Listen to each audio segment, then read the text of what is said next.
TVN24 news নেটওয়ার্কের নিয়মিত আয়োজন TVN অ্যানালিসিস অনুষ্ঠান থেকে আপনাদের সবাইকে স্বাগত জানাচ্ছি। আমি রানা আহমেদ।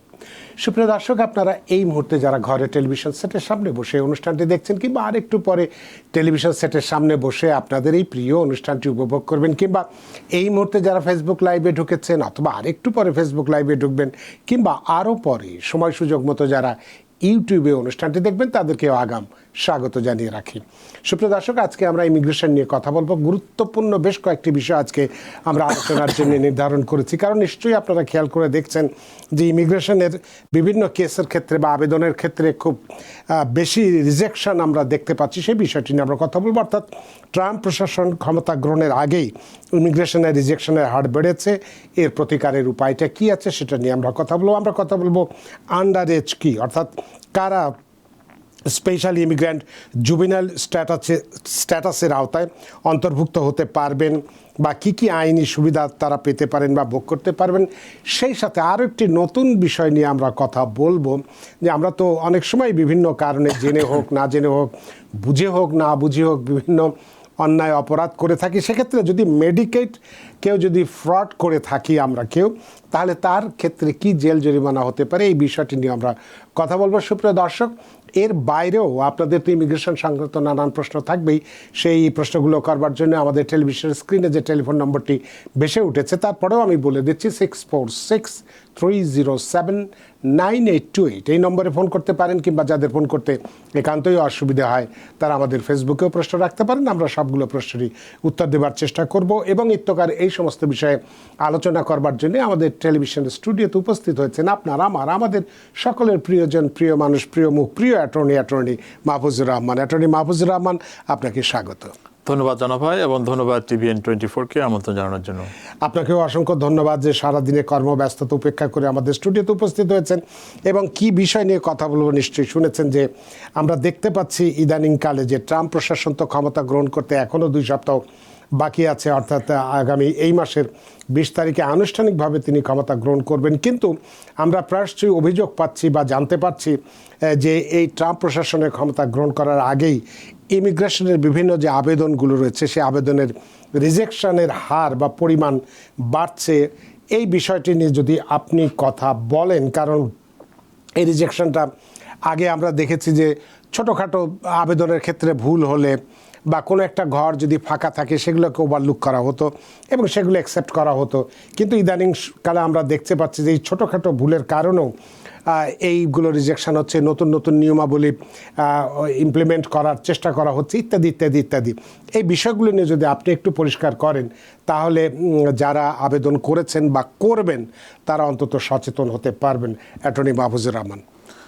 ধন্যবাদ জানা ভাই, আপনি খুবই চমৎকারভাবে একটা খুবই গুরুত্বপূর্ণ বিষয় উপস্থাপন করেছেন আজকে দর্শকদের জন্য, যেটা কিনা ইমিগ্রেশনে কিন্তু যারা ইমিগ্রেশন রিলেটেড মানে ফ্যামিলিকে ইমিগ্রেন্ট করতে চায় অথবা যে কোনো ইমিগ্রেশনে আবেদন করতে চায়, এখন আবেদনের প্রক্রিয়া তো অলরেডি দেওয়া আছে USCIS ওয়েবসাইটে এবং বিভিন্ন তাদের নিয়মাবলী দেওয়া আছে। এবং আপনি খেয়াল করবেন ইমিগ্রেশনের বেশিরভাগ অ্যাপ্লিকেশন কিন্তু বেশ দীর্ঘায়িত হয় এবং প্রয়োজনীয় অপ্রয়োজনীয় অনেক ইনফরমেশনে কিন্তু তারা চেয়ে থাকে। সো যেটা আপনি বলছেন যে ট্রাম্প প্রশাসন ক্ষমতা আসার আগেই যে রিজেকশন, এটা কিন্তু অনেকটাই সত্য। কারণ আমরা বিগত 4 বছর সময় দেখেছি যে তারা কী ধরনের নিয়ম প্রণয়ন করেছিল, যে সামান্য একটা আপনার মিডল নেম এটা যদি কারো না থাকে এবং এটাতে যদি আপনি নট অ্যাপ্লিকেবল অথবা নান যদি শব্দটা আপনি না বসান, আপনার অ্যাপ্লিকেশনটা কিন্তু আপনার বাসার দরজার সামনে চলে আসছে, আগে যেটা 4 বছর আগে ছিল।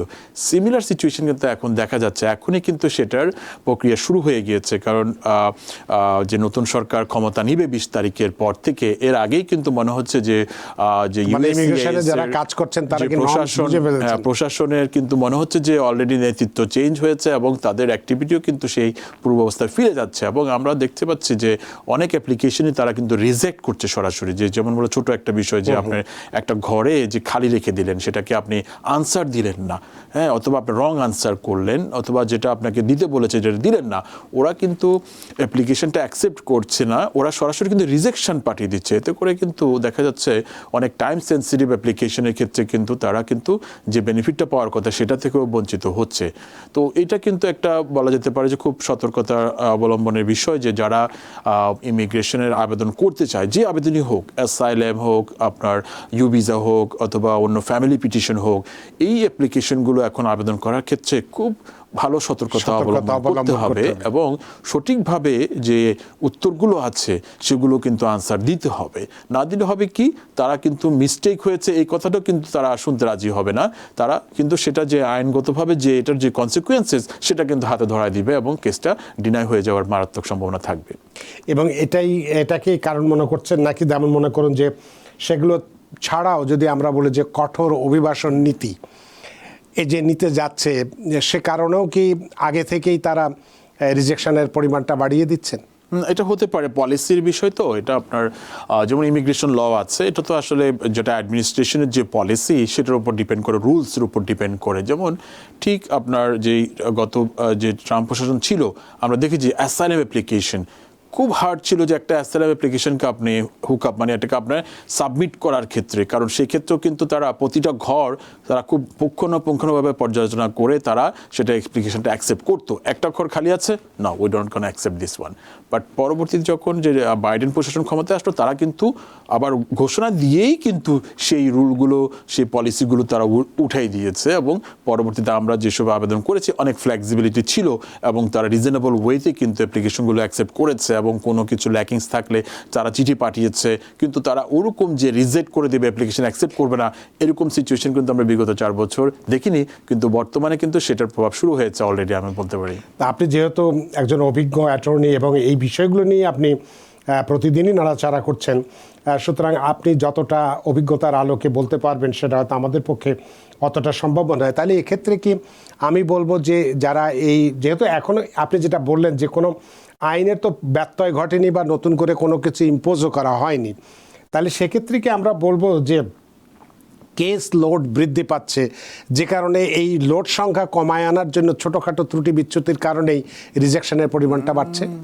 এটা আসলে যদি একটা অপিনিয়নের বিষয়, পলিটিক্যাল অপিনিয়ন হয়ে যেতে পারে সেটা। জিনিসটা হচ্ছে যে হয়তোবা যে প্রশাসনের একটা প্রশাসনের যে দৃষ্টিভঙ্গি, যে ইমিগ্রেন্ট ফ্রেন্ডলি দৃষ্টিভঙ্গি, যেমন যে বাইডেন প্রশাসনে কিন্তু আসলে তাদের ইমিগ্রেন্ট ফ্রেন্ডলি দৃষ্টিভঙ্গি ছিল। তারা করলো কি, প্রথমে ক্ষমতায় এসে বললো কি যে কোনো যারা এখানে যাদের আপনার সিটিজেন না দেশে, তাদেরকে কিন্তু এলিয়ান বলা যাবে না, তাদেরকে নন সিটিজেন বলতে হবে। দ্যাটস দ্য খুব ভেরি গুড আপনার ডিসিশন এবং রেসপেক্টফুল একটা ডিসিশন, যে মানুষকে একটা রেসপেক্টফুল শব্দ ইউজ করেছে। সো একইভাবে এই যে বর্তমান যে সরকার ক্ষমতা আসবে, তাদেরও কিন্তু বলা যায় যে তাদের যে পলিসিগুলো, আমার যেটা ব্যক্তিগত অপিনিয়ন, যে ইমিগ্রেন্ট ফ্রেন্ডলি হবে না।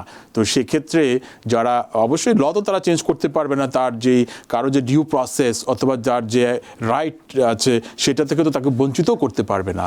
তো সেক্ষেত্রে তারা হয়তোবা কালক্ষেপণ করতে পারে, অথবা তারা যে পলিসির মাধ্যমে জিনিসটাকে তারা কিছুটা বিলম্ব করতে পারে এবং একটা না দেওয়ার ফোন দিয়ে আটতে পারে। বাট এই ক্ষেত্রে এই জন্য আপনি যেটা বললেন যে কি সতর্কতা, সেটির বিষয়ে আমরা পরবর্তীতে আলোচনায় যাব সেটা। তাহলে প্রতিকারটা কি হতে পারে? এই ক্ষেত্রে অবশ্যই এখন যারা যে কোনো ইমিগ্রেশনের আবেদন সাবমিট করবে, অবশ্যই খুবই সতর্কতা অবলম্বন করতে হবে। বিশেষ করে অ্যাপ্লিকেশন সাবমিটের ক্ষেত্রে যেসব ইনফরমেশন আছে, একটা অ্যাপ্লিকেশন কিন্তু আপনি অ্যাপারেন্টলি দেখলে মনে হয় যেন হচ্ছে যে কোনো অ্যাপ্লিকেশন আপনি বসাতে হয় না, এখানে কিন্তু প্রতিটা লাইনে কিন্তু আইন অ্যাপ্লাই হয় এখানে, যে লয়ের মাধ্যমে। এই জন্য এখানে যে আমেরিকাতে আপনার মোর দেন 100,000 ইমিগ্রেশন অ্যাটর্নি কাজ করে। তারা কেন কাজ করে? তারা তো form I-130 anyone can do, যে কেউ কম্পিউটারে বসে পূরণ করতে পারে। ওখানে যে আপনার 20টা যদি প্যারাগ্রাফ থাকে, 20টার মধ্যে দেখা যাবে যে 15টাই কিন্তু আইন সম্পর্কিত। আপনি ওটা ইয়েস নো, এটার কনসিকুয়েন্সেস যে কী হবে, এটা একমাত্র লয়ার ছাড়া অন্য কেউ বলতে পারবে না। এই জন্য যারাই কোনো ইমিগ্রেশন প্রসেসে যাবে, তারা নিজে যদি জানে ভালো, যার যদি জ্ঞান সেরকম থাকে, আর নাহলে অবশ্যই অ্যাডভাইস করবো যেন অভিজ্ঞ কোনো অ্যাটর্নির মাধ্যমে যেন কার্যগুলো সম্পন্ন করে। এটা একটা যদি গুরুত্বপূর্ণ দিক। অনেক ক্ষেত্রে দেখা যায় যে অনেকে নন অ্যাটর্নি অথবা যারা দেখা যাচ্ছে যে অ্যালাউড না যে আইন অ্যাডভাইস বিষয় সম্পর্কে কিছু বলার, তারা কিন্তু সেটা এক্সারসাইজ করতে যায় এবং মানুষে প্রলুব্ধ হয় যে কোনো কারণেই হোক, কম পয়সার কারণে হোক অথবা তার যে সমাজে যে অবস্থান ওই লোকগুলোর, তাদের বিশ্বাসের কারণে মানুষজন তাদের কাছে যায়, কিন্তু অনেক সময় কিন্তু অনেক বড় ক্ষতির সম্মুখীন হয়ে যেতে পারে। বিশেষ করে বর্তমান সময়ে এটা কিন্তু একটা বলা যায় একটা পূর্বাভাস যে এটার যে এই ধরনের সিচুয়েশন আসতে পারে। এই জন্য আগে থেকেই যারা ইমিগ্রেশনের অ্যাপ্লিকেশনের সাথে সম্পৃক্ত এবং আবেদন করবে যেন সঠিকভাবে সিদ্ধান্ত নেয়, যেন যে কোনো অবশ্যই অভিজ্ঞ ইমিগ্রেশন অ্যাটর্নির মাধ্যমে যেন কার্যগুলো সম্পূর্ণ করে। এবং সেই সাথে বোধহয় আমার মনে হয় যারা আমরা এই বিষয়গুলো নিয়ে আবেদন করি তাদের নিয়মিত আপডেটগুলো রাখা উচিত, এবং যে অভিবাসন নীতিমালা যে পরিবর্তনগুলো ঘটছে সে সম্পর্কে যদি আপনি যেটা বললেন যে আমি যদি একা একা করি, নিজে নিজে করি, সেক্ষেত্রে সেই পরিবর্তনগুলো সম্পর্কে সচেতন থাকতে হবে এবং স্পষ্ট প্রমাণগুলো পেশ করতে হবে বিভিন্ন ক্ষেত্রে। যদি এই জন্য অভিজ্ঞ অ্যাটর্নি একমাত্র বলতে পারবে একটা আবেদনের ক্ষেত্রে কি ধরনের আপডেট এসেছে রিসেন্টলি এবং এটা কি ধরনের পরিবর্তন আসছে এবং সেইভাবে কি স্টেপ নিতে হবে, সেটা একমাত্র অভিজ্ঞ অ্যাটর্নি বলতে পারবে। এবং যদি আমরা পারিবারিক ভিসার ক্ষেত্রে যাই, আমার আর্থিক বা পেশাগত কিংবা আমার যোগ্যতা কতটুকু আছে না আছে সে বিষয়গুলো স্পষ্টায়ন দরকার। সুতরাং এই বিষয়গুলো নিয়ে যদি আমরা সচেতন থাকি তাহলে নিশ্চয়ই যে এই যে রিজেকশনের পরিমাণ যে বাড়ছে সেটা বোধহয় কমে আসবে। কারণ ইচ্ছা করলেই তখন ইমিগ্রেশন অফিসার যে কোনো ইয়েকে বাতিল করতে পারবেন বা ইমিগ্রেশন জাজ সেটাকে বাতিল করতে পারবেন। আপনাকে অসংখ্য ধন্যবাদ অ্যাটর্নি মাহফুজুর রহমান, বিষয়টিকে খুব চমৎকারভাবে উপস্থাপন করেছেন। তা আমরা আমাদের দ্বিতীয় আলোচনায় আসতে চাইব, তবে তার আগে বেশ কয়েকজন দর্শক আমাদের টেলিফোনে অপেক্ষা করছেন, একটু ফোনগুলো নিয়ে নেই। সুপ্রিয় দর্শক কে আছেন টেলিফোনে, দয়া করে নাম পরিচয় বলে আপনার প্রশ্নটি করুন। আহমেদ বলতেছি মিশিগান থেকে। আমার শর্টকাট একটা প্রশ্ন আছে। জি। ফেব্রুয়ারির প্রথম সপ্তাহে আমার ভাইয়ের ইন্টারভিউ আছে। আমরা এখান থেকে যে স্পন্সরশিপটা দিব এটা তো আমরা আপলোড করব এখানে, কিন্তু এই স্পন্সরশিপটা কি ফিজিক্যালি ওইখানে নিয়ে উঠতে হবে না? আমি জানি না ঠিক টাইমে আমি পৌঁছাইতে পারবো না বাংলাদেশে। অনেক ধন্যবাদ জনাব আহমেদ আপনার প্রশ্নের জন্য। অ্যাটর্নি মাহফুজুর রহমান। ওনাকে ধন্যবাদ প্রশ্ন করার জন্য। বর্তমান যে সিস্টেম, যে আপনার ইমিগ্রেন্ট ভিসার যে সিস্টেম, যেটা ক্যাক সিস্টেম, যে ন্যাশনাল ভিসা সেন্টার যে অনলাইন সিস্টেম, যে কোনো আপডেট, যে কোনো সাবমিশন কিন্তু অনলাইনেই সাবমিট করতে হয়। ওনাদের যেটা করণীয়, যদি কোনো স্পন্সর অ্যাড করতে হয় অথবা কোনো ডকুমেন্ট আপডেট করতে হয় অবশ্যই সেটা অনলাইনে সাবমিট করে দিতে পারবে। আর হচ্ছে যেটা সাথে নেওয়াটা অপশনাল, সেটা কোনো ম্যান্ডেটরি কিছু না, কারণ সাথে নিলেও এটা কিন্তু ওখানকার যে কনসুলার অফিস কিছুই করতে পারবে না, তারা বলবে যে তুমি এটা অনলাইনে গিয়ে সাবমিট করে দাও। তো এই জন্য বেটার হচ্ছে অবশ্যই যেন অনলাইনে সাবমিট করে যদি সম্ভব হয় সাথে রাখতে পারে, যে যদি ইনকেস প্রশ্ন করে, বাট এটাতে কোনো ব্যাড ইফেক্ট হবে না যদি ইভেন নাও যদি থাকে। অনেক ধন্যবাদ জনাব আহমেদ আপনার প্রশ্নের জন্য, আশা করি প্রশ্ন উত্তর পেয়েছেন। সুপ্রিয় দর্শক কে আছেন টেলিফোনে, দয়া করে নাম পরিচয় বলে আপনার প্রশ্নটি করুন। আমার বোনের ইন্টারভিউ ছিল আজকে, বোন জামাই এবং ভাগ্নের।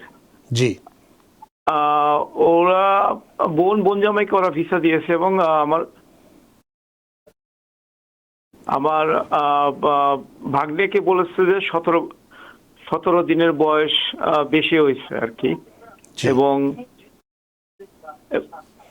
এবং বলতেছে যে উকিলের সাথে যোগাযোগ করার জন্য। এখন আমার করণীয় কি, বা আমি উকিলের সাথে কি পরামর্শ পাইতে পারি?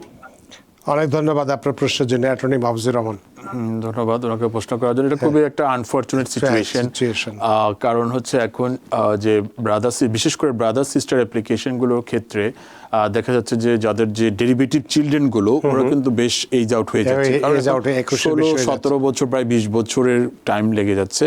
তো বাচ্চাগুলোর বয়স বেড়ে যাচ্ছে, কিন্তু সিএসপি যে বয়সের ক্রেডিট সেগুলো কিন্তু খুব কম পাচ্ছে। কারণ যারা এখন ইন্টারভিউ পাচ্ছে 2007-এ কিন্তু অ্যাপ্লিকেশন অ্যাপ্রুভালের টাইমিং ছিল 2 থেকে 3 বছর। তো সেই ক্ষেত্রে কিন্তু বেশিরভাগ বাচ্চা কিন্তু বাদ পড়ে যাচ্ছে। ওনার ক্ষেত্রে কিন্তু সিমিলার সিচুয়েশন, যে 17 দিন সিএসপি রুল অ্যাপ্লাই অ্যাপ্লাই করে দেখা যাচ্ছে যে এটা 17 দিন বেশি হয়ে কোয়ালিফাই গেছে, করছে না। তো এখন ওনাকে যে কনসুলার, এটা একটু মজার ব্যাপার বলি, যে কনসুলার অফিসার ওনাকে অ্যাডভাইস করেছে see the lawyer, go to the New York, there is a Bangladeshi attorney, see the lawyer. কেন বলে ওরা বলছে যে 17 দিন হয়ে গেছে, শি ইজ ডিসকোয়ালিফাইড। এই কথাটা ফার্মলি বলছে না অ্যাপ্লিক্যান্টকে। যদি বলে যে উনি পারবে না, ভিসা কখনো পাবে না, তাহলে তো ওখানে কান্নাকাটি শুরু করবে ওই ফ্যামিলিটা, ওদেরকে তার ওখান থেকে তুলে বাইর করার কোনো স্কোপ কঠিন থাকবে ব্যাপার না। হয়ে যাবে। এই জন্য বলে যে তোমরা ওখানে লয়ার দেখো, লয়ার পারবে। কিন্তু আসলে টেকনিক্যালি যখন সিএসপি ওরা ক্যালকুলেশন করে দেখে 17 ডেজ অ্যাক্সেস হয়ে গিয়েছে, আসলে কিন্তু কোনোভাবে কোয়ালিফাইড না। লয়ার দেখে যে ঠিক আছে অল্টারনেটিভ আর কোনো রাস্তা আছে আছে কিনা, সেই জন্য তো ওনারা যে বিশ্বাস যে বলছে যে 17 দিন বেশি হয়েছে, নিশ্চয়ই নিউ ইয়র্কের কোনো লয়ার, আমেরিকার কোনো লয়ার অথবা এটাকে 17 দিন ভিতরে আনতে পারবে। আসলে কিন্তু বাস্তবে তা নয়। তো অল্টারনেটিভ কোনো আছে কিনা অথবা ফার্দার কি করতে পারে সেই বিষয়ে আলাপ করার জন্য অথবা লয়ার দেখতে বলেছে। তো ওনার ক্ষেত্রে যেটা পরামর্শ, যেন ফ্যামিলিটা এসে, প্যারেন্টসটা এসে সাথে সাথে ওই চাইল্ডের জন্য আবেদন করে দিতে পারে, অথবা আরও 5-7 বছর ওয়েটিং টাইম লাগবে এখানে। অনেক ধন্যবাদ প্রিয় দর্শক। আসলে বুঝতে পেরেছেন যে যারা যে 2 জন ভিসা পেয়েছে তারা চলে আসুক, তারপরে এসে এখানে একজন ভালো অভিজ্ঞ অ্যাটর্নির সঙ্গে আলোচনা করে আপনার ভাগ্নির ব্যাপারে নিশ্চয়ই একটা রাস্তা বের করতে পারবে। আর যদি পারে তাহলে সেটা আপনার জন্য অনেক ভালো হবে। আপনার প্রশ্নের জন্য ধন্যবাদ। সুপ্রিয় দর্শক, কে আছেন টেলিফোনে? দয়া করে নাম পরিচয় বলে আপনার প্রশ্নটি করুন। জি, আমার নাম মাসুদ, আমি সাইনিসের থেকে বলতেছি। জি। শুনতে পাচ্ছেন? জি, শুনতে পাচ্ছি। যে আমি প্রশ্নটা একবার করেছিলাম, কিন্তু আমি একটু কনফিউজ আছি, আবার একটু ওই জন্য প্রশ্ন করতে হচ্ছে আমাকে। কোনটা বলুন? যে আমি আমার ভাইয়ের জন্য অ্যাপ্লাই করেছিলাম 2007-এ। জি, কোন মাসে? গত জুলাই মাসে, জুলাই অগাস্টে, আমার জি। এক্স্যাক্টলি জুলাই মাসে জি 2007-এ আমার ভাইয়ের জন্য অ্যাপ্লাই করেছিলাম, ভাই বোনের জন্য। জি তো গত বছর তাদের ডকুমেন্টারি পেপার সাবমিটের জন্য আমার কাছে চিঠি আছে, সেগুলো আমরা সাবমিট করি। জি বাই দিস টাইমে গত 2 মাস হলো তাদের একটা নিউ বর্ন বাচ্চা হয়েছে। আচ্ছা আচ্ছা। আমি বলতে চাচ্ছি যে এই বাচ্চার পাসপোর্ট, বার্থ সার্টিফিকেট এবং পুলিশ ক্লিয়ারেন্স, এগুলো কি আবার নতুন করে সাবমিট এখনই করতে হবে, নাকি পরেগুলো যখন ইন্টারভিউ হবে তখন করতে হবে? অনেক ধন্যবাদ জনাব মাসুদ, আপনার প্রশ্ন। আর একটা ছোট্ট প্রশ্ন আছে। আমি আমার বোনের জন্য তখন অ্যাপ্লাই করেছিলাম। আমার বোন গত বছর যখন তারা আমার কাছে কাগজপত্র চায়, আমার বোন আসতে চায় নাই। তো টাইমটা ওভার হয়ে গেছে, এখন সে আসতে চাইতেছে। আমি কি করে আবেদন করে অ্যাপ্লাই করতে পারি কিনা, এই জিনিসটা। আচ্ছা, অনেক ধন্যবাদ আপনার প্রশ্নের জন্য attorney Mahfuzur Rahman. Thank you. Right, ওনার ক্ষেত্রে যে ওনার যে ব্রাদারের অ্যাপ্লিকেশন, যে নিউ বর্ন চাইল্ড, যেহেতু এখনও ইন্টারভিউ স্কেজুল করেনি, সেক্ষেত্রে অবশ্যই উনি নিউ বর্ন চাইল্ডকে অ্যাড করতে পারবে। আর ন্যাশনাল ভিসা সেন্টারে ইমেল করলে এবং বাচ্চার যে বার্থ সার্টিফিকেট, পাসপোর্টের কপি যদি সাবমিট করে, ওরা কিন্তু সাথে সাথে অ্যাড করে দিবে। সেইভাবে DS-262 ফিল আপ করে ওই ফ্যামিলির সাথে কিন্তু বাচ্চাটা ভিসা নিয়ে আসতে পারবে। এক্ষেত্রে ওর যা যা সিভিল ডকুমেন্টস, যে বেশি কিছু নয়, বাচ্চার ক্ষেত্রে বার্থ সার্টিফিকেট, পাসপোর্ট, এখানে পুলিশ ক্লিয়ারেন্স তো লাগবেই না, আর ছবি, 3টা documents are DS-260 fill up করলে বাচ্চাটা অ্যাড হয়ে গেল এখানে। আর আপনার 864টা আপডেট করে দেওয়া লাগতে পারে। আর ওনার সিস্টারের ক্ষেত্রে যেটা বুঝতে পেরেছি, যেটা প্রসিড করেনি অথবা 1 বছর পেরিয়ে গেছে, যদি এখনো যদি কোনো সুযোগ থাকে, যে টাইম থাকে, তাহলে প্রসেস শুরু করতে পারে। আর যদি 1 বছরের বেশি ওভার হয়ে যায়, অথবা কেসটা যদি তারা আর USCIS-এ পাঠিয়ে দিয়ে থাকে, তাহলে সেই ক্ষেত্রে কিন্তু তারা এটাকে রিইনস্টেটমেন্ট করার কিন্তু সুযোগ দিয়ে থাকে, যে কেন প্রসেস করেনি। সেটা যদি ইমার্জেন্সি সিচুয়েশন দেখাতে পারে, সেক্ষেত্রে কিন্তু কেসটাকে আবার তারা রিইনস্টেট করে দেয় অনেক ক্ষেত্রে। অনেক ধন্যবাদ জনাব মাসুদ। আশা করি আপনার প্রশ্ন উত্তর পেয়েছে। খুব সহজ বিষয়টা, আপনি একজন যে আপনার অ্যাটর্নি আছে তার সঙ্গে যদি আলোচনা করেন, নিশ্চয়ই বিষয়টি খুব সহজেই সমাধান হয়ে যাবে। আপনার প্রশ্নের জন্য ধন্যবাদ। সুপ্রিয় দর্শক, কে আছেন টেলিফোনে? দয়া করে নাম পরিচয় বলে আপনার প্রশ্নটি করুন। জি, আসসালামু আসসালাম। জি, আমি মামুন বলছি নিউ জার্সি থেকে। জি। আমার একটা প্রশ্ন আছে অ্যাটর্নি সাহেবের কাছে। জি। সো আমার প্রশ্নটা একটু লম্বা, বাট আমি শর্ট করে বলুন। জি জানি। জি জি, আমি অ্যাসাইলাম সিকার, আমার অ্যাসাইলাম কেস আছে। তখন আমার এই কেসটা হচ্ছে যে ফেব্রুয়ারি 24-এ ফাইনাল কোর্ট। আর আরেকটা হচ্ছে যে আমার মেরিট কেস আমি সাবমিট করছি, বাট ওইটা এখনো অ্যাপ্রুভাল লেটার আসে নাই। জি। তো তার থিংস হচ্ছে যে আমার ওয়ার্ক পারমিটটা এক্সপায়ার হয়ে গেছে 2 মাস আগেই। জি। So আমি এটা রিনিউ করতে চাচ্ছি। এন্ড আমার লয়ারের সাথে আমি কথা বলছিলাম যে আমি কেসটা অ্যাসাইলাম কেসটা ক্লোজ করে নিতে। তো সে বলতেছে যে ক্লোজ হবে না, ডিসমিস করা যাবে বা উইথড্র করা যাবে। সো এইটার জন্য আমি একটা ভালো পরামর্শ চাচ্ছি, বা আমার আসলে লয়ারের সাথে একটু ঝগড়া হইতেছে। তো আমি কালকে হয়তো আমার পুরো ফাইলটা নিয়ে আসবো, আমি যদি অ্যাটর্নি সাহেবের কাছ থেকে একটু ভালো পরামর্শ পাই এই বিষয়ে। অনেক ধন্যবাদ জনাব মামুন, অ্যাটর্নি মাহফুজুর রহমান। ধন্যবাদ। ওনার প্রশ্নের মধ্যে ওনার উত্তরটা নিহিত উত্তরটা- আছে। ওনার যে লয়ার পরামর্শ করে যে ডিসমিস, হ্যাঁ। ওইটাকেই ক্লোজ Close, হ্যাঁ। করে বলা হয়। যদি যেহেতু ওনার ম্যারেজ কেস পেন্ডিং আছে, যদি I-130 পেন্ডিংও থাকে, এখনো কিন্তু আপনার যারা ডিএইচএস লয়ার আছে, ডিএইচএস কিন্তু তারা কিন্তু কেস ক্লোজার করার পক্ষে কিন্তু তারা সম্মতি দিচ্ছে। আমরা জানি না 20 তারিখের পরে কি হয়। এটা কিন্তু ওনার কিন্তু ফেব্রুয়ারিতে ওনার final hearing. Final hearing। So এখনো যদি পার্সু করে, হয়তো বা আগের অ্যাডমিনিস্ট্রেশনের এখনো তারা যে লয়াররা আছে তারা কিন্তু এখনো অ্যাকসেপ্ট করছে ডিসমিসাল। কিন্তু এটা কিন্তু মনে রাখতে হবে, ডিসমিসাল কিন্তু এত ইজি ছিল না। আপনি বিগত 4 বছর যখন দেখবেন ওখানে কোনো অ্যাডমিন ক্লোজ, ডিসমিসাল এবং ইভেন ইমিগ্রেশন জাজ থেকে সে অথরিটি তারা গভর্নমেন্ট নিয়েছিল, তারা কোনোভাবেই কেস ডিসমিস করতে পারতো না। এটা মানে ফাইনাল দেখতে চাইতো গভর্নমেন্ট, যে আয়দা ডিপোর্ট করতে হবে না হয় কেস গ্রান্ট করতে হবে। সো এখন ওনার সুযোগ আছে, চাইলে ওনার লয়ারের সাথে আবার বসতে পারে, যে ওই যে ওনার যে I-130 বেসিসে ও গভর্নমেন্ট লয়ারের সাথে কথা বলে ডিসমিসালের আপনার একটা কনফার্মেশন যদি নিতে পারে ফাইনালে আগেই, কিন্তু এটা পিডি, এটাকে বলে পিডি, প্রসিকিউরিয়াল ডিসক্রিপশন, পিডি রিকোয়েস্ট করতে পারে সেক্ষেত্রে। অনেক ধন্যবাদ প্রিয় দর্শক, আশা করি আপনার উত্তর পেয়েছেন এবং নিশ্চয়ই আপনি সিদ্ধান্ত নিজেই নিন যে কি করলে আপনার জন্য ভালো হবে। আপনার প্রশ্নের জন্য ধন্যবাদ। সুপ্রিয় দর্শক, কে আছেন টেলিফোনে? দয়া করে নাম পরিচয় বলে আপনার প্রশ্নটি করুন।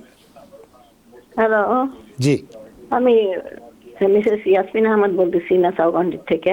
জি আমি অ্যাটর্নি স্যারকে একটু কোশ্চেন করতে চাচ্ছি জি করুন। ইমিগ্রেশনে। জি বলুন। আচ্ছা, আমার প্রশ্ন হচ্ছে যে আমার এক বোন আরেক বোনের জন্য অ্যাপ্লাই করেছে 2013। জি তো যার জন্য অ্যাপ্লাই করেছে তখন তাদের বাচ্চার বয়স হচ্ছে 12-13। Now they have become 24-25, okay? G And one is finishing his study and he wants to marry a girl. হুম। তো এখন কি মেয়েটার নাম কি ইমিগ্রেশন প্রসেসে ঢুকানো যাবে ওই ফাইলে? অনেক ধন্যবাদ আপনার প্রশ্নের জন্য অ্যাটর্নি মাহফুজ। Thank you. ধন্যবাদ। ওখানে যারা ব্রাদার সিস্টার অ্যাপ্লিকেশনে যেসব চাইল্ড ডেরিভেটিভ মানে ডিপেন্ডেন্ট চাইল্ড থাকে, তারা তো সিএসপিএতে যারা ওভার 21 তারা অনেকে কোয়ালিফাই করে। কিন্তু কেউ যদি ম্যারি করে ফেলে, বিয়ে করে even, already করেছে।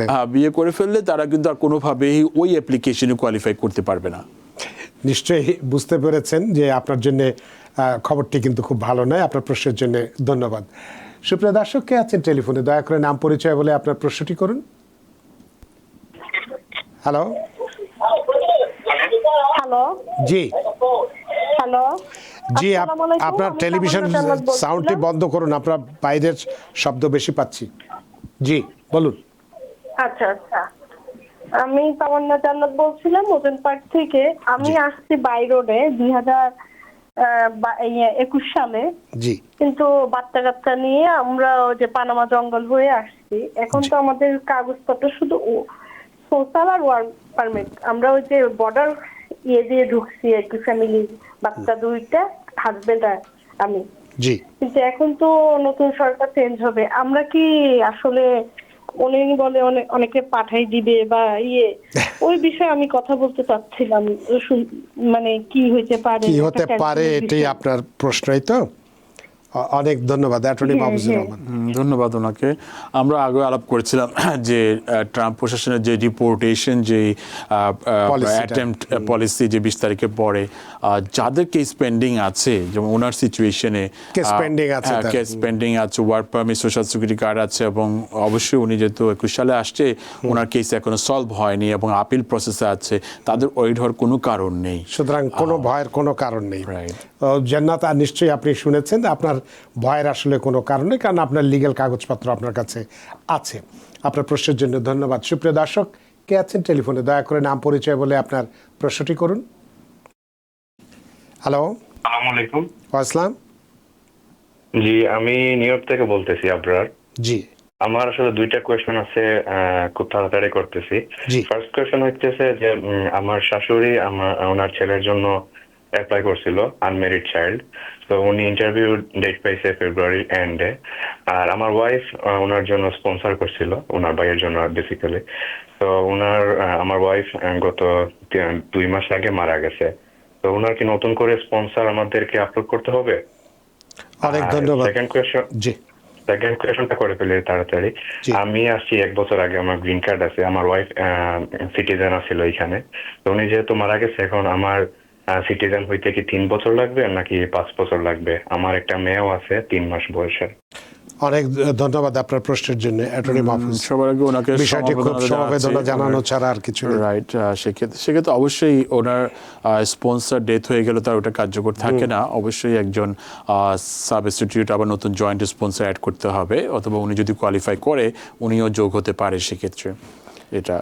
আর ওনার যে দ্বিতীয় কোশ্চেন ছিল, যেহেতু মারা গেছে সেহেতু মানে মারা গেছে, citizen হতে। হ্যাঁ সেক্ষেত্রে যেহেতু ওনার ওয়াইফ সিটিজেন ছিল, উনি আসার 3 বছর পরেই করতে পারবে সিটিজেনশিপের জন্য আবেদন। তাতে স্ত্রী মারা গেলেও কোনো সমস্যা নেই। সমস্যা নেই ওটা করতে। অনেক ধন্যবাদ জনাব আবরার, আশা করি আপনার প্রশ্ন উত্তর পেয়েছেন। সুপ্রিয় দর্শক কে আছেন টেলিফোনে, দয়া করে নাম পরিচয় বলে আপনার প্রশ্নটি করুন। আমার নাম হচ্ছে শাহিদ। আমরা আসছি, আমার ফ্রেন্ড, আমরা আসছি বিজেপিতে B2 আমেরিকাতে। এখন আমাদের লিগালি একটা অ্যাডভাইস, আমরা কিভাবে স্ট্যাটাসটা চেঞ্জ করতে পারি, কোনো ওয়ে আছে কিনা? আপনি কি বুঝতে পারছেন? হ্যাঁ বুঝতে পেরেছি। হ্যাঁ উনি ভিজিটর ভিসা এই দেশে আসছে, ইন জেনারেল পরামর্শ চাচ্ছে। অবশ্যই ফার্স্ট অফ অল ওনাকে অ্যাডভাইস করবো, অবশ্যই কোনো ওনার প্রাইভেট অ্যাটর্নির সাথে আলাপ করে যেন ওনার ইমিগ্রেশন স্ট্যাটাস কিভাবে চেঞ্জ করবে। এমনি ইন জেনারেল ওনাকে ধারণা দিতে পারি যে এখানে ভিজিটর ভিসা আসলেও কিন্তু এখানে আপনার যেটা ওনার উদ্দেশ্য ছিল ঘোরা, উদ্দেশ্য চেঞ্জ করে কিন্তু এখানে উনি স্ট্যাটাস চেঞ্জ করতে পারে, এবং ইমিগ্রেন্ট হওয়ার জন্য অথবা নন ইমিগ্রেন্ট ক্যাটাগরিতে উনি সুইচ করতে পারে। ফর এক্সাম্পল উনি এখানে ইনভেস্টমেন্ট করেও কিন্তু স্ট্যাটাস চেঞ্জ করতে পারে, যেমন E2 ভিসা রয়েছে, EB5 ক্যাটাগরি রয়েছে। এছাড়াও আপনার এমপ্লয়মেন্ট বেসিসও উনি চেঞ্জ করতে পারে, যেমন EB2, EB3।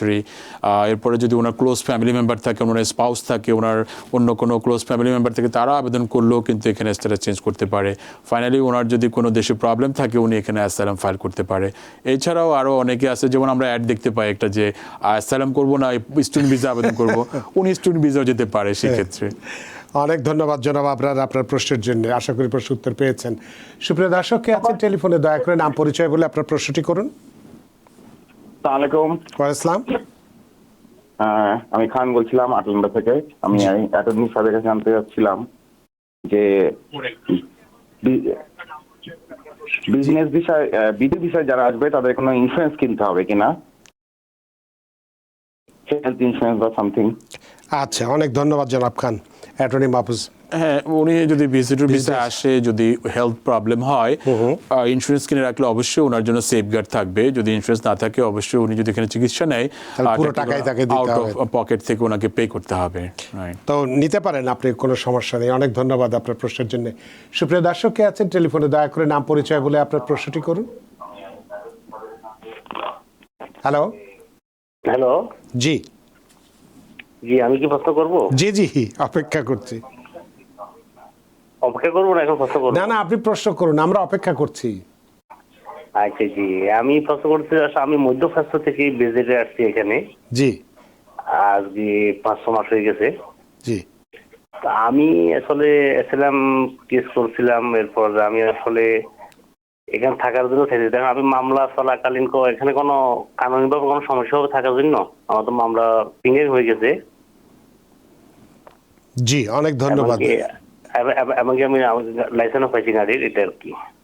অনেক ধন্যবাদ অ্যাটর্নি মাহফুজ। কংগ্রেচুলেশন, ওনার সালাম ফাইল করেছে, রেগুলার ওয়েতে ওয়ার্ক পারমিট পেয়েছে, লাইসেন্সও পেয়েছে। আর সেক্ষেত্রে ওনাকে অডিট হওয়ার কোনো কারণ নেই। যদি প্রশাসন চেঞ্জ হলেও যাদের কেস পেন্ডিং আছে সেক্ষেত্রে তাদের কোনো চিন্তার কারণ নেই, এবং যদি কোনো রকম অপরাধের সঙ্গে জড়িত না থাকে চিন্তার কোনো কারণ নেই। অনেক ধন্যবাদ আপনার প্রশ্নের জন্য। আমাদের আরও অনেক প্রশ্ন যেমন ফেসবুকে আছেন তেমনি টেলিফোনেও আছেন, কিন্তু আমরা একটু গুরুত্বপূর্ণ আলোচনাটাও করব মেডিকেড ফ্রডের বিষয়টি নিয়ে, তবে একটু বিরতির পরে এসে এই বিষয়গুলো নিয়ে কথা বলবো। সুপ্রিয় দর্শক, নিচ্ছে একটি ছোট্ট বিরতি, সে পর্যন্ত আমাদের সাথেই থাকুন। সুপ্রিয় দর্শক, বিরতির পর ফিরে এলাম আপনাদের প্রিয় অনুষ্ঠান টিভিএন অ্যানালিসিসে। আজকের অতিথি অ্যাটর্নি মাহফুজুর রহমান এবং আপনাদের সাথে রয়েছে আমি রানা আহমেদ। সুপ্রিয় দর্শক, আপনারা অনেকেই টেলিফোন আছে, একটু আপনাদের কাছে ক্ষমা চেয়ে নিচ্ছি, একটু ধৈর্য ধরুন, আপনাদের ফোনটি নেবে। এবং ফেসবুকে হাবিবুর রহমান একটি প্রশ্ন রেখেছেন, সেটিও একটু জবাব দেব। আমরা একটু আলোচনা করতে চাই একটু খুব অল্প সময়ে মাহফুজুর রহমান অ্যাটর্নির কাছে, যে আমরা বিভিন্ন সময় বিভিন্নভাবে ফ্রড কেসের সাথে জড়িয়ে পড়ি বা ফর্জারি করে থাকি। এক্ষেত্রে যদি মেডিকেড ফ্রড কেসের সঙ্গে জড়িয়ে পড়ি কেউ যদি আমরা, সেক্ষেত্রে কী ধরনের জেল জরিমানা হতে পারে বা শাস্তি হতে পারে আইনের দৃষ্টিতে, আপনার কাছ থেকে একটু ব্যাখ্যা চাই। সেটা হচ্ছে আপনার যদি ইন্ডিভিজুয়াল হয়ে থাকে মেডিকেড, তো একটা হচ্ছে ইন্ডিভিজুয়াল যে ভোক্তা মেডিকেড ইউজ করছে, আবার কিন্তু ডক্টররা কিন্তু মেডিকেডের ফ্রডের সাথে দুইটা পক্ষ কিন্তু এটা জড়িত থাকতে পারে। তো ইন্ডিভিজুয়াল যদি মেডিকেড ফ্রড করে থাকে, ফর এক্সাম্পল যদি কোনো ইন্ডিভিজুয়াল তার অ্যাসেটের কথা গোপন করে অথবা তার ইনকাম প্রপারলি ডিক্লেয়ার না করে সে যদি বেনিফিটটা নিয়ে থাকে, কারণ মেডিকেডে যখন আপনার ইন্স্যুরেন্সের মাধ্যমে করে, তার হেলথ ইন্স্যুরেন্স আবার করে, কিন্তু মেডিকেড সেটা কিন্তু পে করে। তো যদি দেখা যায় যে সে ফলস ইনফরমেশন প্রোভাইড করেছে আপনার মেডিকেডে অথবা মার্কেট প্লেসে এবং মেডিকেড পেয়েছে এবং ইন্স্যুরেন্স ব্যবহার করেছে, কিন্তু রেগুলারলি কিন্তু মেডিকেড সেই টাকাটা কিন্তু পে করেছে ইন্স্যুরেন্স কেস, কিন্তু যেটা কিন্তু সে এলিজিবল ছিল না কারণ তার ইনকাম হাই ছিল। সেক্ষেত্রে কিন্তু দুটো রেমেডি হতে পারে। একটা হচ্ছে মেডিকেড কিন্তু ওই ব্যক্তিটির কাছ থেকে যেই টাকাটা তারা পে করেছে সেই টাকাটা কিন্তু শুধু আসলে কিন্তু তারা ডিমান্ড করতে পারে যে তুমি ওই টাকাটা ফেরত দাও, 70,000 80,000 আমরা যে টাকাটা পে করেছি তুমি এলিজিবল ছিল না, ইউ রিটার্ন দিস মানি। এটা কিন্তু অনেকে হয়েছে যে ওরা একটা বিগ চিঠি পেয়ে গিয়েছে যে এখন করে। এটা একটা সময় ছিল যখন আমার মনে পড়ে যে 14-15 দিকে প্রচুর মানুষজন এরকম চিঠি পেত, যে বাসা চিঠি চলে আসতো যে তুমি এলিজিবল ছিল না মেডিকেলে, তোমার ট্যাক্স ইনকাম হাই। তখন তাদেরকে ম্যানেজার একটা অফিসে কল করতো যে আসো। তখন আমি অনেক ক্লায়েন্টকে রিপ্রেজেন্ট করেছিলাম সেই সময়, যে তখন আমরা একটা সেটেলমেন্টের মধ্যে যেতাম যে ঠিক আছে 20,000 চাচ্ছে, আমরা 8,000 10,000 টাকা দিয়ে সেটেলমেন্ট করে কেসটাকে তারা অনেকে ভয় পেয়ে যেত যে এটা ফ্রড। আর যদি আবার ক্রিমিনাল লাইবিলিটি অবশ্য রয়েছে, কারণ সে যে ফলস ইনফরমেশনটা দিয়েছে পারজুরিতে, কিন্তু সেটা ইচ্ছা করলে আপনার স্টেট কিন্তু তার এগেনস্টে কিন্তু প্রসিডিং শুরু করতে পারে, কিন্তু সেটা কিন্তু খুব মিনিমাল চান্সেস আছে যে এটা একটা আপনার ইনোসেন্ট নাগরিককে শুধু এই অপরাধের জন্য আবার জেলে ভরবে সেই পর্যন্ত তারা যায় না। তারা টাকা তোলার ক্ষেত্রে কিন্তু ওটাতে সীমাবদ্ধ থাকে। কিন্তু সেক্ষেত্রে ক্রিমিনাল একজন হিসেবে বা আসামি হিসেবে তার জেল খাটারও সম্ভাবনা থাকে, হয়তো এটা মানবিক চিন্তা ভাবনা থেকে যায় না, কিন্তু অর্থটা উদ্ধার করতে পারলে। সুপ্রিয় দর্শক, নিশ্চয়ই বুঝতে পারছেন। সুতরাং আমরা একটু অত ব্যাখ্যায় যেতে চাচ্ছি না, তারপর নিশ্চয়ই বুঝতে পারছেন যে কোন বিষয়টির প্রতি আমরা ইঙ্গিত করছি। সুতরাং এই ধরনের ব্যবসার সঙ্গে বা এই ধরনের বিষয়গুলোর সাথে যারা আমরা জড়িত থাকি নিশ্চয়ই সাবধান হব, কারণ এই ধরনের জেল জরিমানার কাছ থেকে যাতে আমরা নিজেদেরকে রক্ষা করতে পারি। অনেক ধন্যবাদ অ্যাটর্নি মাহফুজুর রহমান। একটু ফেসবুকে একটা প্রশ্ন নিয়ে টেলিফোনে যাব হাবিবুর রহমান। তিনি বলছেন, আমার F2A category, PD July 2020, DQ হয়েছে আগস্ট 2022। আমার ভিসা এখন কারেন্ট, আমি ভিসা ইন্টারভিউয়ের জন্য অপেক্ষা করছি। 4 বার 60 দিনের লেটার পেয়েছি। আমার বয়স এখন 19। ইন্টারভিউ আসতে দেরি হলে আমার বয়স কি আউট হয়ে যাবে নাকি লক হয়ে থাকবে? কাইন্ডলি বলবেন। না, সেটা আপনার যেটা আপনার F2A যেটা আপনার গ্রিন কার্ডধারীর আন্ডার 21 চাইল্ড, সেক্ষেত্রে একটু সময় লাগে। তারা কিন্তু এটাকে লেস প্রেফারেন্স ক্যাটাগরিতে রেখেছে যে ইন্টারভিউর ক্ষেত্রে। সো অবশ্যই যেহেতু ডিকিউ হয়ে গেছে ইন্টারভিউ পাবে। ইনকেস যদি ওনার বয়স 21-এর উপরে হয়ে যায়, ওনার 19 আছে এবং 21-এর উপরে হয়ে যায়, ওনার বয়সটা কিন্তু লক আছে। যত বয়সী হোক উনি কিন্তু F2A-তে কিন্তু আসতে পারবে। ইনকেস যদি এমবেসি অথবা তারা বলে যে না তোমাকে এলিজিবল না, লয়ার দেখো, যেটা আগে আমরা একটা ক্লায়েন্ট উত্তর দিয়েছিলাম, অবশ্যই উনি লয়ার ধরবে, লয়ারের মাধ্যমে ফাইট করে কিন্তু উনি আন্ডার 21 চাইল্ড হিসেবেই কিন্তু আসতে পারবে এই দেশে। অনেক ধন্যবাদ হাবিবুর রহমান আপনার প্রশ্নের জন্য। একটু টেলিফোনে যেতে চাই। সুপ্রিয় দর্শক, কে আছেন টেলিফোনে? দয়া করে নাম পরিচয় বলে আপনার প্রশ্নটি করুন। হ্যালো, আসসালামু আলাইকুম। ওয়াসসালাম। আমি রাজু বলছিলাম ব্রকলেন থেকে। জি, আমার প্রশ্ন হচ্ছে, আমি সিটিজেন নিয়েছিলাম 2023-তে নভেম্বরে। জি। তো সিটিজেন নেওয়ার পরে আমার ওয়াইফের জন্য যে ফাইল করেছিলাম ওইখানে আমার একটা বাচ্চা ছিল। হ্যাঁ, জি। ওই বাচ্চাটা ড্রপ করে দিয়েছে ওরা ওই মায়ের সাথে। তখন তো রেসিডেন্ট ছিলাম, সিটিজেন হওয়ার পরে বাচ্চাকে আমার ড্রপ করে দিচ্ছে মায়ের কেসের সঙ্গে থেকে, ফাইলের সঙ্গে থেকে। তো পরে আমি আবার নতুন করে ওর জন্য ফাইল করছি। ওইটা প্রায়োরিটি ডেট হচ্ছে 12/23। এখনো কিছু জানাচ্ছেন না, ওইটা সম্বন্ধে একটু জানতে। মানে এখন কি করার আছে আপনার সেটাই জানতে চান? হ্যাঁ। অনেক ধন্যবাদ জনাব রাজু। অ্যাটর্নি মাহফুজুর রহমান। ওরকম সিচুয়েশন কিন্তু অনেকে ফেস অনেকেই করে, face করছে। তো ওই ক্ষেত্রে ওনাকে ফলো আপ করতে হবে যে বাচ্চার অ্যাপ্লিকেশনটা যেন অ্যাপ্রুভাল হয়ে যায়। ইন দ্য মিন টাইম যদি ইনকেস ওনার স্পাউসের অ্যাপ্লিকেশনটা যদি ঢাকাতে চলে যায় অথবা ইন্টারভিউ স্কেজুল হয়ে যায়, উনি ইচ্ছা করলে এমবিসিকে রিকোয়েস্ট করে কিন্তু এটা হোল্ড করতে পারে 1 বছর 2 বছর, যতক্ষণ পর্যন্ত বাচ্চার অ্যাপ্লিকেশনটা ইন্টারভিউ স্কেজুল না হয়। যখনই বাচ্চার ইন্টারভিউ স্কেজুল হবে তখন সাথে সাথে এমবিসিকে যদি রিকোয়েস্ট করে যে ওই মায়ের আবেদনটা তোমাদের হাতে আছে, ওইটাকেও তোমরা ওই ডেটে নিয়ে আসো। এক্স্যাক্টলি সিমিলার সিচুয়েশন আমরা কিছুদিন আগে আমাদের ক্লায়েন্টকে ফেস করেছি। যখনই রিকোয়েস্ট করেছি ওরা সাথে সাথে মায়ের অ্যাপ্লিকেশনটা বলছে যে মা এবং বাচ্চা দুজনকেই মেডিকেল করতে বলো। তো ওনার জন্য এটা ওয়েট হওয়ার কোনো কারণ নেই, উনি বাচ্চার অ্যাপ্লিকেশনটা ফলো আপ করুক, আর মায়ের অ্যাপ্লিকেশন যদি ইন্টারভিউ চলে আসে রিকোয়েস্ট করে ওটাকে ডেফার করে রাখতে পারবে। অনেক ধন্যবাদ জনাব রাজু। আশা করি প্রশ্ন উত্তর পেয়েছেন। সুপ্রিয় দর্শক, কে আছেন টেলিফোনে? দয়া করে নাম পরিচয় বলে আপনার প্রশ্নটি করুন। জি, সাব্বির বলছিলাম ব্রুকলিন থেকে। আসলে কি রিসেন্টলি আমি বিয়ে করেছি দেশ থেকে, তো বিয়ের পরে আসার পরে আমি আমার ওয়াইফের জন্য অ্যাপ্লাই করেছিলাম। সো এখন দেখতেছি যে স্পাউস ভিসাটা অনেক লেন্দি প্রসেস। সো আমি চাচ্ছিলাম যে ট্যুরিস্ট ভিসা বা অন্যভাবে কি কোনোভাবে অ্যাপ্লাই করা যাবে নাকি, নাকি রিজেক্ট হওয়ার পসিবিলিটি? আপনার স্ট্যাটাসটা কি? আপনি কি সিটিজেন বা গ্রিন কার্ড হোল্ডার? আমি এখন গ্রিন কার্ড হোল্ডার, লাইক এই এখন অ্যাপ্লাই করছি সিটিজেনশিপের জন্য, লাইক ইন্টারভিউ হলে জাস্ট সিটিজেন হয়ে যাব সামনে। অনেক ধন্যবাদ। গ্রিন কার্ড স্পাউসদের ক্ষেত্রে একটু সময় লাগে, বিলম্ব হয়, 2 বছর লেগে যায় অনেক সময় অ্যাপ্রুভাল আসতে। সেক্ষেত্রে অন্য কোনো বিকল্প নেই। উনি যেটা চিন্তা করছে B1 ট্রাই করে দেখতে পারে, কিন্তু এটা অনেক সময় ভিসা পাওয়ার সম্ভাবনা কম থাকে, কারণ ইমিগ্রেশন পিটিশন অলরেডি পেন্ডিং রয়েছে সেই ক্ষেত্রে। তবে উনি যে সিটিজেনের যেটা প্রসেস দ্রুত সম্পন্ন করা উচিত, ওটা হলে কিন্তু উনি যখন অ্যাপ্লিকেশনটা যখন এটা আপগ্রেড করবে IR1 ক্যাটাগরিতে, তখন কিন্তু আবার অ্যাপ্লিকেশনটা ফাস্টার হয়ে যাবে, তাড়াতাড়ি হয়ে যাবে। অনেক ধন্যবাদ জনাব সাব্বির। সুপ্রিয় দর্শক, কে আছেন টেলিফোনে? দয়া করে নাম পরিচয় বলে আপনার প্রশ্নটি করুন। আমি দিদার বলছিলাম জি নিউ ইয়র্ক থেকে। জি, যেমন বলছিলাম আমি তো ওই বাই রোডে আমেরিকা আসছি। জি, বুঝছেন, তো আমি অ্যাজাইলাম করছি। জি, তো এখন এই মাহফুজুর রহমান স্যার যে উনি বললেন যে রিলেটিভস থাকলে মানে ইয়া চেঞ্জ করা যায়। জি, তো এখন আপনি করবেন কিনা সেটাই? জি, আমি এটা জানতে চাচ্ছি। সেই সুযোগটা আপনার আছে। অনেক ধন্যবাদ অ্যাটর্নি মাহফুজুর রহমান। অবশ্যই যে কেউ কিন্তু রিলেটিভ থাকলে অবশ্যই একটা সুযোগ থাকে। উনি বাইরেটা আসছে, উনি যদি আনম্যারিড হয় অথবা ডিভোর্স থাকে, উনি যে ম্যারিড থাকলে, উনি এদেশে যদি কোনো US সিটিজেন অথবা গ্রিন কার্ড ধারীকে বিয়ে করে, তাহলে কিন্তু ওটা ম্যারেজ বেসিসে কিন্তু এদেশে কাগজের প্রক্রিয়া শুরু করতে পারে। নিশ্চয়ই আপনি খুশি হয়েছেন জনাব দিদার। আপনার প্রশ্নের জন্য ধন্যবাদ। সুপ্রিয় দর্শক, কে আছেন টেলিফোনে? দয়া করে নাম পরিচয় বলে আপনার প্রশ্নটি করুন। জি বলুন, আমরা শুনতে পাচ্ছি। আমার প্রশ্নটি হচ্ছে আমার বোন, আমার আরেকটা বোনের জন্য অ্যাপ্লাই করেছিলেন 2013-তে। জি, তো ওইটা অ্যাপ্রুভ হয় নাই। 2021-এর দিকে ওই যে কিছু ডকুমেন্টসের জন্য বলছিলেন দেওয়ার জন্য, কিন্তু ওই ডকুমেন্টসটা আমরা দিতে একটু লেট হয়েছিল কারণ দেশের পরিস্থিতি ভালো ছিল না। জি, পরে ওইটা ডিনাই হয়েছে, ঠিক আছে।